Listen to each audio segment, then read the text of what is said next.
Hey, what's up, guys? Tuki here, back again. Finally, it's been a couple of days, and I'm sorry for that, but as I've mentioned before, my sleep patterns are very inconsistent, so I had to sacrifice making videos for a couple of days to make sure that I could, be with family over the holiday. Of course, Thanksgiving was yesterday, good old yesterday, although, in fairness, this video won't be going up until Saturday, so 2 days ago, hooray for spending time with family. To the rest of you, hope you had a happy Thanksgiving. If you're not an American, hope you had a happy Thursday and Friday for that matter. But we are back. The time has arrived to move forward with the Whalers. Now, of course, in the last episode, we lost to the eventual Stanley Cup winner, Anaheim Ducks. And now we're in a very interesting spot where we clearly still have some moves to make. We've ended up with the 9th overall pick in this upcoming draft. Dallas gets the number 1 pick. Thanks to Washington, they also had the 15th pick. So look at Dallas, pick hoarding. You scumbags. I don't have a set plan for this draft. I know I say that often as, oh my god, it's the end of an era. Chris Rumble retires. Damn shame. Although, to be honest, I'm kind of happy that he did, because he did nothing over this past season except complain about not getting ice time, even though there was no reason for him to expect that he would actually get ice time. But that's all right. It is what it is. He is gone, as we will, still continue to look to get, actual prospects. How many times am I going to say instead of or I have no idea. We're still rebuilding in a way. The 2-year rebuild is over. We ended up getting a bunch of players that we wanted. We've won a cup. Our core is pretty much intact. Now it's just a matter of adding to it as much as we can. We'll take a look at our draft pick situation, which is the 9th overall pick, 2 seconds, 2/3. We really can't do that much damage. We still have Jyrki Petrolainen. Goaltenders, we don't exactly need anybody. Malcolm Subban's still a good enough backup. So for goaltenders, it's if we can get somebody who's half decent that's worth developing, go ahead and do that, and then flip them if we can. On defense, we are, of course, still good to go with our top 6, Provorov included, even though he's starting to decline a little bit. And with forwards, we're not completely set up. That's probably the one weakness. I think our bottom 6 will look solid moving forward, depending on the development of some players. Spike Rowe is going to be a top 9 player this year no matter what. So we have the option of using the number 9 pick and potentially a couple of goalies to try and go out and acquire somebody. Who would that be? I have no idea. Or for once, we can just make our selections and hope for the best, which, to be a little bit different, I don't know, maybe we'll just hope for the best. I don't think we would have really had what it takes to trade up. This might have been a decent draft to trade up, though. Kreider, Pollock, Burns, although in fairness, it really dropped off. Kreider was clearly the gem of this draft, and now that I say that, maybe this isn't the best draft to make our selections in. We'll take a look at how well scouting worked out for us. We do have Skinner. Actually, you know what? Skinner's the pick there for sure. Gostad would be a nice addition to the defense. Who do we have for exact potential players? We have ourselves more than likely a low elite steal in Bochenski. Samuel Bochenski. All right, so I'll keep an eye out on him. Were there any goaltenders? Probably not. We did scout out goaltenders, but no guaranteed steals. You know what? Let's just go for it. Let's make our pick. We know who we're taking with this selection. Why is it showing the second round first? What? Oh, goalies, that's why. Duh! Wow, that was bad. That was bad. We could go with Ribeiro, we could go with Gostad, but I'm thinking that Ron Skinner is the player to take. We're not going to risk trading down and getting another asset. We're just going to take Ron Skinner. The downside is that he's only a 56. Now, lately, in both this and the Montreal series, a player like this, I would typically trade away. We'll hold on to him for a bit. We'll see what he can eventually become. But when someone's a 56, they have a better likelihood of actually making it, as opposed to, say, a 52 overall player. But Jan Bulis, for example, was our great hope that we drafted. Medium elite, 34th overall. He's 24. He's only a 78. That's what I'm saying. A lot of these prospects don't develop. A lot of you guys haven't been happy that I've been getting rid of players like this. I might still have to do so, depending on his value, which is what we're going to check right now. Just as valuable as, even Samsonov. We have players we can use. Wellwood, Skinner, Samsonov. All three players who I doubt make it. I don't think they will. But I could use all three players to go out and acquire somebody else great. And that is probably what we'll have to do. It's at least going to be the smarter move. I'm not even going to bother checking to see if there are any steals, because I don't plan on making any trades in this draft. So who could we go after here? Do we trust that Svedberg is actually half decent? Do we go for the best goalie in the draft, Weaver? Do we go for Parent or Perrant? Mendez as well could be half decent. The only other guarantee we have is that projected to be undrafted player. And there are no low potential guys to take the risk on. So it's either going to be Nicholas Svedberg, all right, Weaver, Joshua Weaver, or, Perrant, Gord Perrant, 5'8" sniper, regular Martin St. Louis, or Curtis Mendez, 6'4" from the Swift Current Broncos. I'm going to go with my gut. You guys might not like it because it's not our biggest need. I'm going to go with Joshua Weaver because we're talking about getting players that have the best trade value. Goalie is typically the way to go. So let's do it. Josh Weaver is my pick. And there you go. Only 51 overall, but medium elite. So a player that we can absolutely use to go out and acquire somebody. Again, he's not going to be good enough to make it, but that trade value is more than enough to go out and acquire, another strong defensive prospect that we could actually need. I hate to say that, it's the smartest way to progress and to make sure that you actually end up with a decent team, but it is. Now, the question of whether or not in a future series we should set the guidelines of whoever you draft is who you go with, that'll be up to you guys. But when you look at the players that I was thinking of drafting aside from him, Svedberg, awful. Or not awful, but not great. Same thing for Perrant. It's just the way the game is, unfortunately. Because of the way the scouting system is, the only way to, not have my main strategy of draft the best players and then flip them immediately because they're not worth it. The only way to not have that be the best strategy is to, self-impose some rules to make this more difficult. Then again, maybe that's why you guys like Draft to Glory so much, because that is one of the main rules. Kopstalls, probably not. Hargrave, probably not. Do we take the risk in hoping that one of the low top 9 players are actually worth going after? That is my question. Because we can take Bochenski whenever we want. Yeah, let's risk it, I guess. So one of these two players, either Fedotenko or Schubert. Peter Fedotenko, that's right, I can't use the triggers to sort through, or Norbert Schubert. You know what, that's a great name. The German Norbert Schubert is my pick. Low top 6 isn't too bad, in fairness, and he's a center. Great name, he was actually a center. Fedotenko was medium top 6. We didn't have to scroll back too far to find that out, and there was a medium elite in Arneson. So we made a decent pick. Turns out Fedotenko was an even better selection. Funny how that works. So we'll continue the same strategy. It's either I believe that's Austria, Glenn Clapperton, or Cody Atkinson. Or in fairness, the Italian Terry Halpern.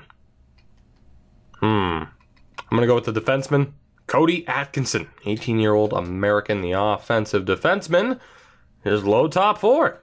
I'll take it. Decent picks. Schultz was decent. Clapperton was decent. So we couldn't really have gone wrong. Stamkos would have been a great pick, medium elite, even though he's only a 54 and a grinder. So we're not doing too bad, but 2 straight picks where there was definitely somebody better on the board at the time. I'm looking at Halpern, Hughes, or Punanovs. And I'm going to go maybe with Hughes. Yeah, J.C. Hughes. 19-year-old defenseman. Let's go for it. Hope for the best. What does it say about franchise mode when it's better to just draft someone with low potential that you never even scouted? That it is a thing to be like, oh, okay, well, we scouted this guy out, so we know he's not that decent. We scouted him 3 times to know he's not that decent. So I can kind of tell you, like, okay, maybe they're not the best one, to go after. But when you can take, like, a high top 6 and it ends up being, like, low bottom 6. And then on the flip side, I can take a low elite and he ends up being medium elite, 55 overall in J.C. Hughes. I don't know, man. I don't know. I'm happy about it, though. I'll tell you that much. I am happy about it. J.C. Hughes, another very strong addition to this team, and quite a steal, that is for sure. But, I mean, I've talked about that so many times when it comes to the scouting system, how players appear on the draft board, how some players you can scout 12 times and you get an exact potential, others you don't. How it's, players show up as this potential, they're not actually that good. And again, another, bit of evidence. Why would why would I take Joseph when I just struck gold with a low elite? Sure, we scouted Joseph 3 times and he doesn't have that, impressive of a potential, but still. I'm not saying the system is completely broken.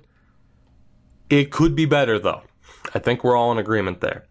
So my options, McElrath, Karpatsev, Michalek, and Sigalet. Again, Sigalet, 17-year-old power forward. Michalek is 18. Karpatsev is 18, 6'5" defensive D-man. Or William McElrath, the Norwegian. Let's go for the 17-year-old Sigalet, the power forward, Ken Sigalet. And we'll hope for the best. Medium top 9, not too bad. That's an on-par selection. I believe he was Polish. It's not too bad, but not quite a steal like we had with the previous pick. We're in the 5th round. We'll see if we can find anybody here. Vorobiev, Dmitriev, Clarkson. Those are the 3 that we're looking at. We have scouted out Clarkson once. These 2 grinders are both complete unknowns. Valery Vorobiev, the double V is killing me. Valery Vorobiev, 19-year-old Ukrainian, or the 18-year-old Russian Victor Dmitriev. The 2 names are screwing with me, man.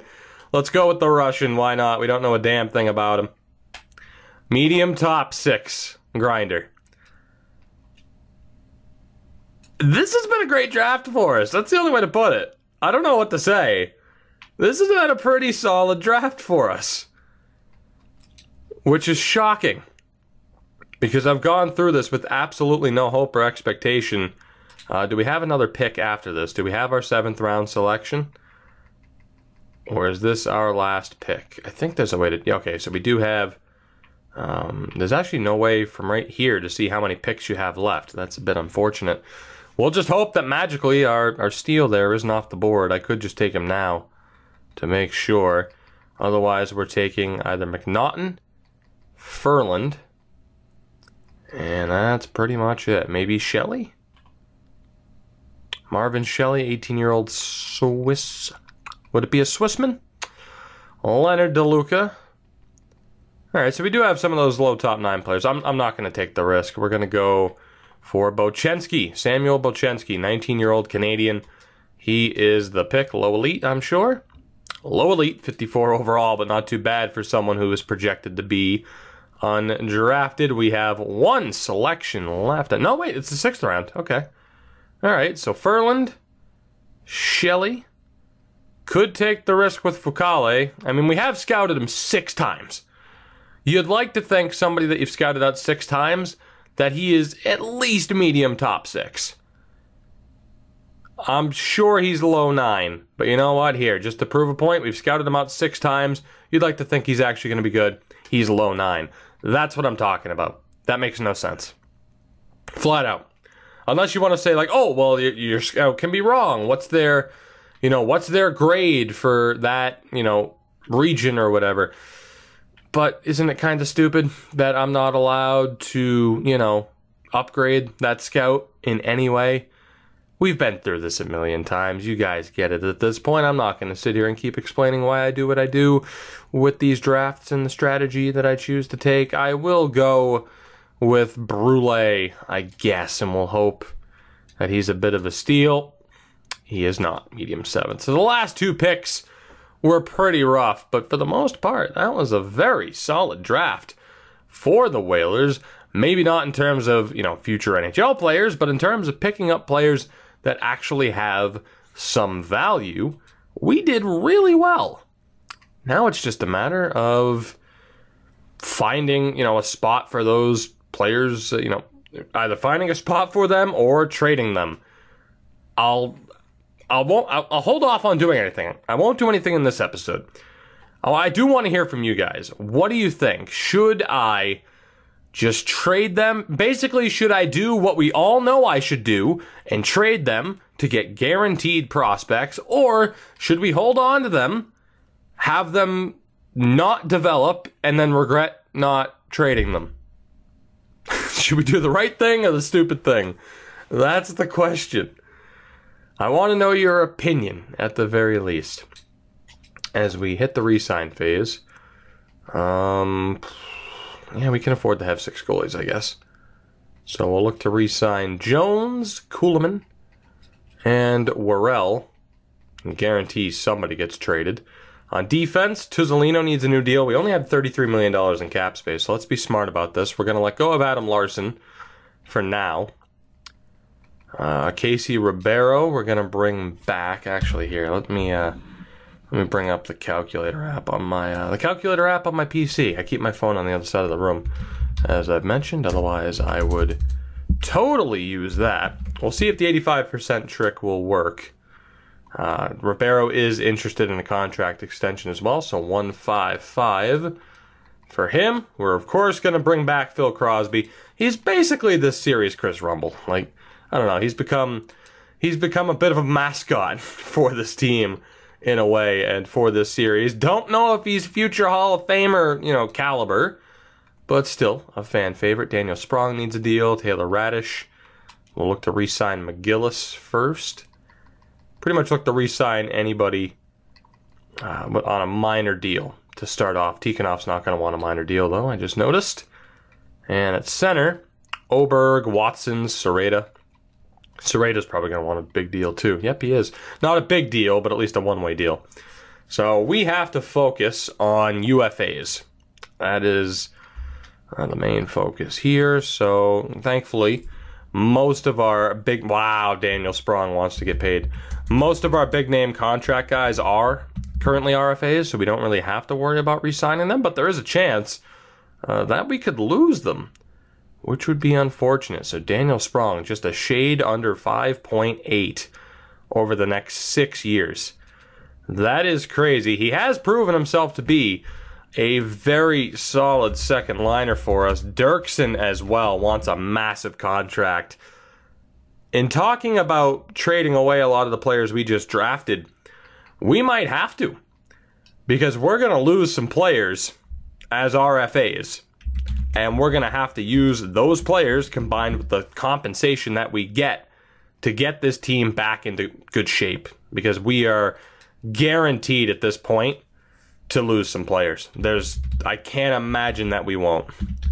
I mean, at least one big name is going to hit the open market. I can't see it going down any other way for some of the money that we're having to throw towards some of these players, mainly Sprong and Dirksen so far. But we'll see what happens. We still need players to accept using the 85% trick.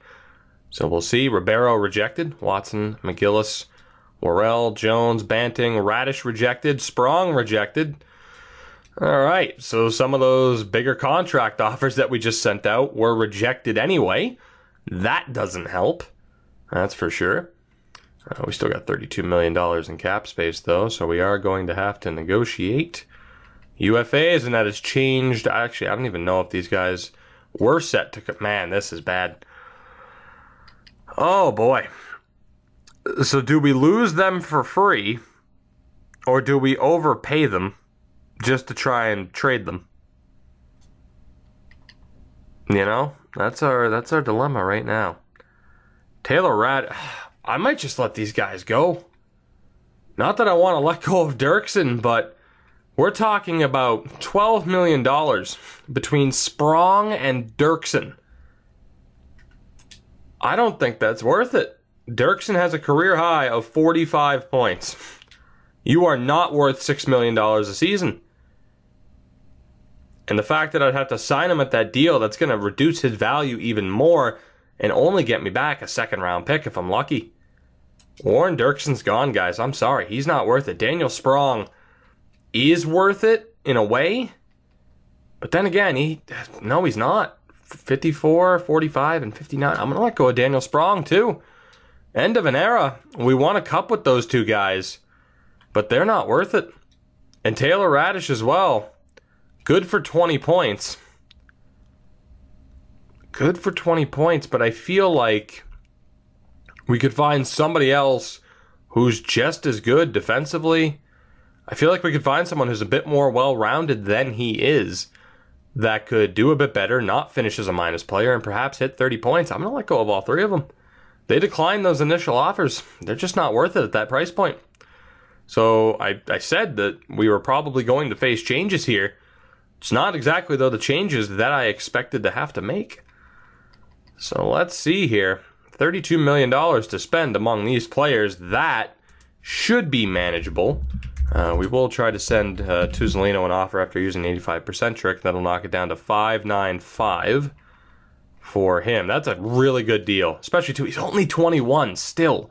Harkins is 23. I mean, we're going to be getting these guys on great contracts if they are willing to accept using the 85% trick. I mean, we're looking at $5,825 for Harkins. That is insane.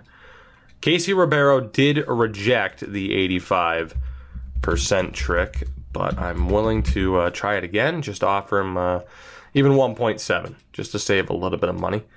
Andrews, 1.5 million. Should I be able to do the 85% math in my head? Probably. Too damn tired to, but that's okay. Avery. Avery is someone who very well could make the team this season. Up to a 78 right now, 23 years old. We're looking at 1175 for him. Hopefully he'll accept. Henrik Oberg, someone who really disappointed towards the last half of the season. Did well on the Connecticut Whale, but, you know, gained a job and then lost a job at the NHL level. Connor Roberts, I don't know if he'll be sticking around. We will re-sign him. It's at least worth re-signing him as opposed to, say, Daniel Sprong at $6 million, but there's a very good chance he could be traded. Let's knock down Tikhonov's deal by a little bit. Same thing with Sereda. Rather than dealing with the 85% trick at this point, we'll see who accepts these extensions. And depending on who's on the free agent list, which, you know, we've had some mixed success when it comes to signing free agents in this series, but if there's a difference maker, it could work out really well for us. Casey Ribeiro is back. Harkins rejected. Tuzolino rejected. Avery rejected as well. Connor Roberts. But the majority of players are back.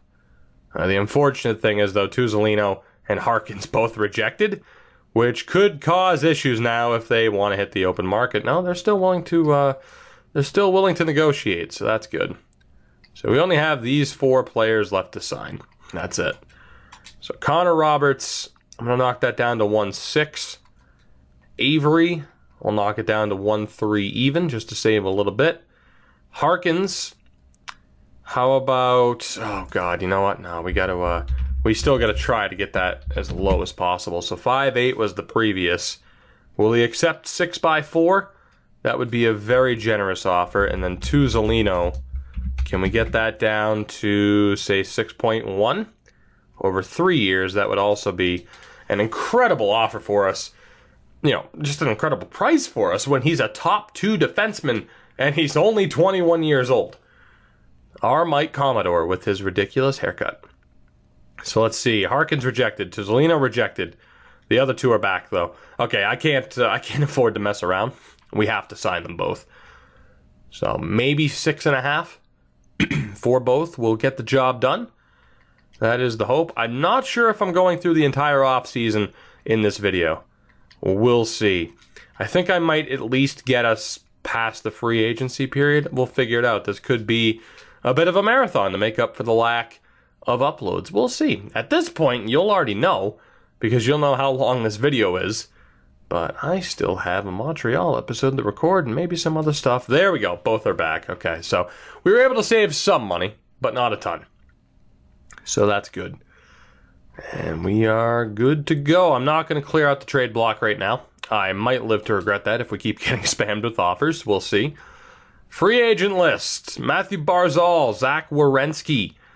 Daniel Sprong is there, of course, as is Dirksen. Goaltenders, nobody great. Do we have any prospects? We do. Not that I can sign them at the moment, but Wood and Ragnarsson. Now, if I sign them, and you know what, we might have to stop the episode right here. Talking about using players who I know aren't going to develop as pieces to go out and get who I want. Wood and Ragnarsson are two other great examples. If I sign them, it's not to develop them. It's to immediately trade them because I know, at least in the case of Ragnarsson, that he's going to have pretty damn good trade value. So that's the question. Do I sign these players knowing that I'm only signing them to eventually trade them? What do you guys think about that in terms of how we progress in this series? It's the same thing with Nikulin or even Bissonnette. We're not signing them, Lume as well. We're not signing them to develop them and to have them eventually be whalers. The overall is so low that they're not likely to make it. If you're a 55 overall at 18 years old, maybe. But at 20 years old, no, it's not going to happen. So there are prospects out there, Sanford, Sutter, that aren't even as good, that aren't medium elite. There are prospects out there that we can sign. But the only reason to sign them is to eventually trade them to go out and get the type of prospect that we actually need. So you know the list there. You saw the big-time players prospect-wise that were there. Not to mention, goalie-wise, Weaver, he's not going to make it.